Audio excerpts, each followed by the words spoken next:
안녕하세요. 세상을 이롭게 하는 일에 관심 많은 승무원쌤 김용숙입니다.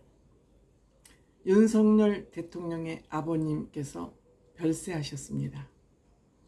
이 별세를 현직 대통령 아버님께서 별세를 하다 보니 대한민국의 지도부, 여야 막론하고 재계까지 총동원된 것 같습니다. 물론 대통령실에서는 조문을 받지 않겠다고 얘기를 했고 조화도 일절 밟지 않는다고 발표를 했습니다만, 아무리 그래도 아무도 안 가볼 수 없는데 그 조문을 받는 기준을 어디까지 끊을 것이냐는 고민이 많았을 것 같습니다. 그래서 대한민국 지도자 위치에 있는 모든 사람은 다 총동원될 것 같습니다. 재계는 말할 것도 없고 종교계, 여야 정치인들, 내노라는 이름을 가진 사람은 다 조문을 한 것 같고, 유일하게 연예계에서는 노사연 씨 자매가 조문을 했습니다. 어떤 인연인지는 잘 모르겠지만 여기에 한참 지금 입에 오르내리고 있는 장제원 씨와 이동관 방송통신위원장 지명자죠. 이 두 사람은 이틀 동안 빈소를 찾았다고 합니다. 대통령과의 각별한 인연을 반증하는 거 아닐까 생각합니다. 이순자 여사, 이명박 대통령 내외, 박근혜 대통령께서는 화한 보내셨다고 합니다. 대신 직접 못 오시기 때문에 건강상 오려고 준비를 했었는데 건강 때문에 4시간 이상 차를 타야 되기 때문에 도저히 안 될 것 같아서 준비하다 취소를 하고 전화통화로 대통령과 조문을 했다고 그럽니다. 그런데 여기에서 가장 눈에 띄는 저는 두 사람이 보였습니다. 김종인 전 위원장과 이준석 전 대표가 가장 저는 눈에 띄었습니다. 이 두 사람이 조문을 갈지 안 갈지를 두고 제가 눈여겨봤습니다. 그런데 조문을 갔군요.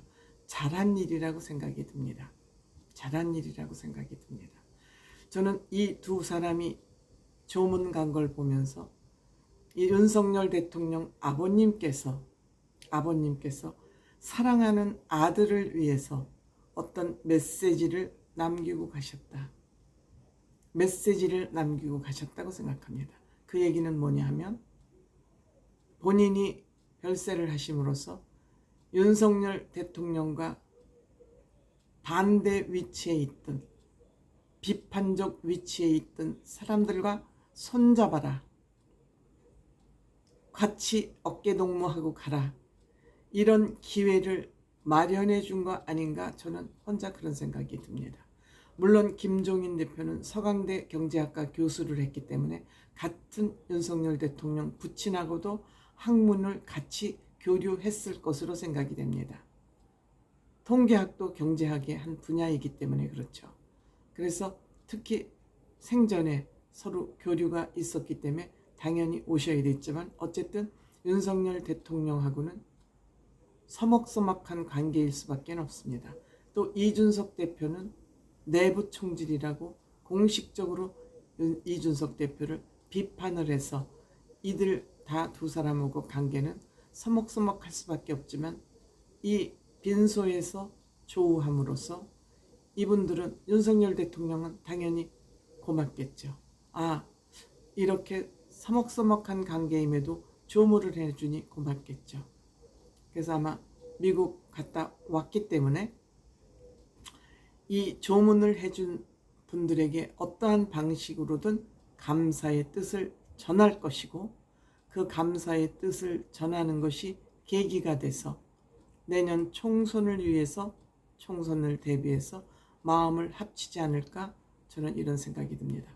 이준석 대표는 빈소에서 한 5시 정도에 조문을 시작해서 한 20분 정도 머물렀다 그럽니다.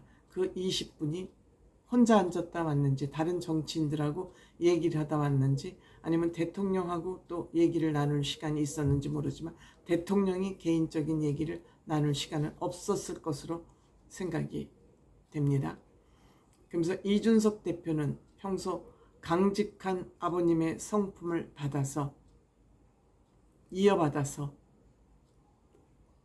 윤석열 대통령도 아버님을 많이 성품을 닮았다는 그런 얘기를 여기저기서 심심찮게 많이 들었다고 그런 얘기를 했고, 기자들에게죠.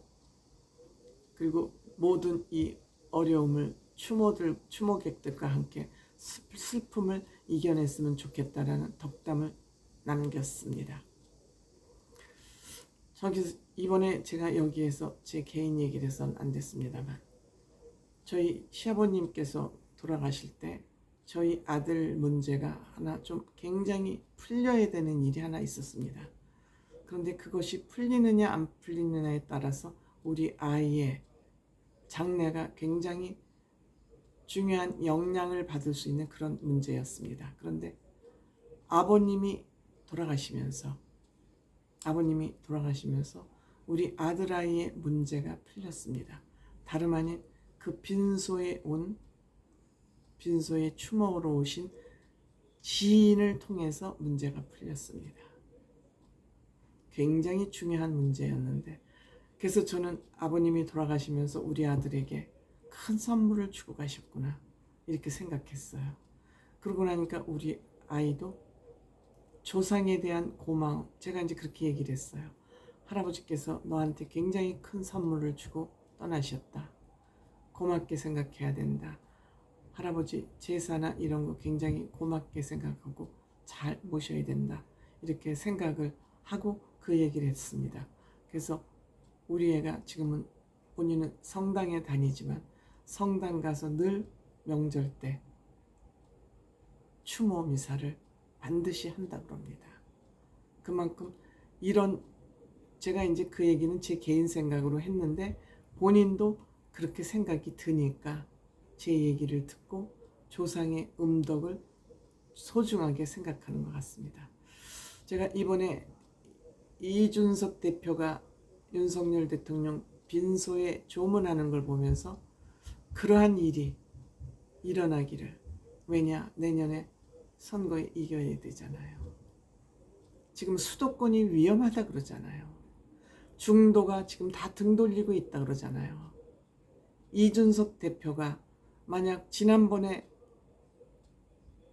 대통령 경선에서와 같이 그렇게 서로 갈등을 빚다가 서로 부둥켜 앉는 모습을 보면서 이준석 대표의 저는 공이 적었다고 생각하지 않습니다. 그러면서 윤석열 대통령이 이 나라의 대통령이 됐고, 그거로 인해서 지금 망할 뻔한 대통령을 반석에 지금 올리고 있는 중 아닙니까? 저는 윤석열 대통령께서 아버님이 왜 이 미묘한 시기에 별세하셨는지 그 뜻을 한번 돌이켜봤으면 하는 그런 간절한 소망을 가져봅니다. 개인적으로. 이것도 또 믿거나 말거나 하는 문제예요. 그렇지만 우리가 현상을 어떻게 해석하느냐에 따라서 발전할 수도 있고 퇴보할 수도 있지 않습니까? 그런 의미로 말씀드렸습니다.